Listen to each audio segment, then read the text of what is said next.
Right now, you exist because something absolutely catastrophic happened roughly 66 million years ago. Not a slow decline, not old age catching up with an entire class of animals. A single, sudden afternoon that ended the reign of the most successful land animals this planet has ever produced. You've probably heard the basic story before: an asteroid, some fire, dinosaurs gone. But the real sequence of events is far stranger, far faster, and far more directly connected to your own existence than you've probably ever considered. Here's where the story actually begins, not with the impact itself, but with a strange, thin layer of clay found in rock formations all over the planet.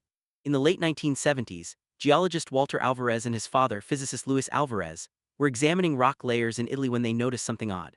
A thin band of clay, sitting exactly at the boundary between rocks containing dinosaur fossils and rocks that contain none, was unusually rich in a rare element called iridium. Iridium is scarce on Earth's surface but common in asteroids and comets.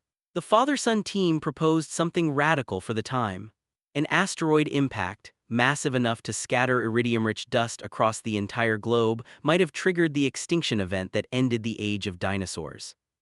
At the time, many scientists dismissed the idea entirely. Sudden catastrophic explanations felt too dramatic, too convenient. Extinction was supposed to be gradual, but the Alvarez hypothesis kept gaining supporting evidence, and in 1991, researchers confirmed the existence of a massive buried crater near the Yucatan Peninsula in Mexico, now known as the Chicxulub crater, roughly the right age and roughly the right size to match the theory perfectly. Picture what that impact might have actually looked like. An object roughly 6 miles wide, traveling at speeds many times faster than a bullet, slammed into shallow ocean water off the coast of what is now Mexico. The energy released was almost incomprehensible, equivalent to billions of atomic bombs detonating simultaneously. Within seconds, the impact vaporized rock, launched debris into orbit, and triggered earthquakes and tsunamis that rippled across the entire planet. But here's the twist that made this event so uniquely devastating. It wasn't just the initial blast that ended the dinosaurs, it was everything that happened in the years afterward. The impact site sat on a bed of sulfur-rich rock. When vaporized and launched into the atmosphere, that sulfur combined with water vapor to form a thick global haze, blocking sunlight for months, possibly years. Photosynthesis collapsed, plants died first, then herbivores with nothing left to eat began starving, then predators with no herbivores left to hunt followed shortly after. The food chain didn't just weaken. It fully collapsed from the bottom up, within a devastatingly short window of time. Paleontologists studying the fossil record found something striking when examining this exact boundary layer. Roughly 75% of all species on Earth, not just dinosaurs, vanished in what geologically counts as an instant. Marine reptiles, certain groups of mammals, entire categories of plants, gone in a blink by planetary timescales. Notice the strange, almost uncomfortable truth hiding inside that statistic. This wasn't survival of the fittest in any traditional sense. Size, strength, and dominance meant almost nothing in the face of a sudden, planet-altering catastrophe.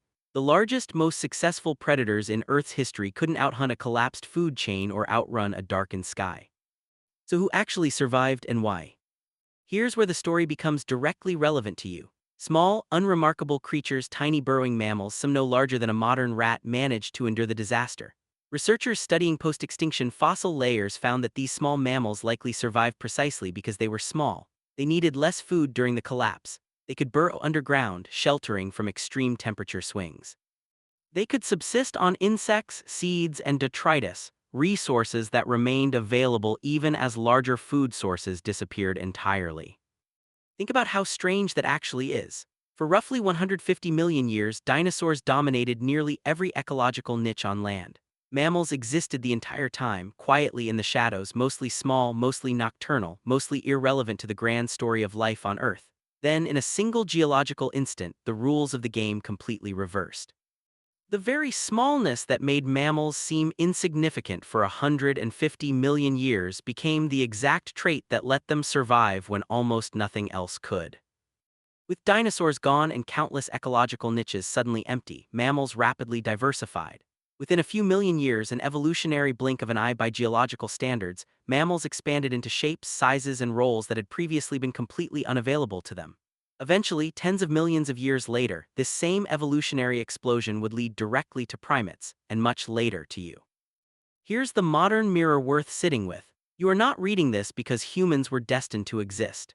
You're reading this because a 6-mile-wide rock happened to strike a specific patch of shallow ocean at a specific angle 66 million years ago, wiping out creatures that had already outcompeted mammals for 150 million years straight.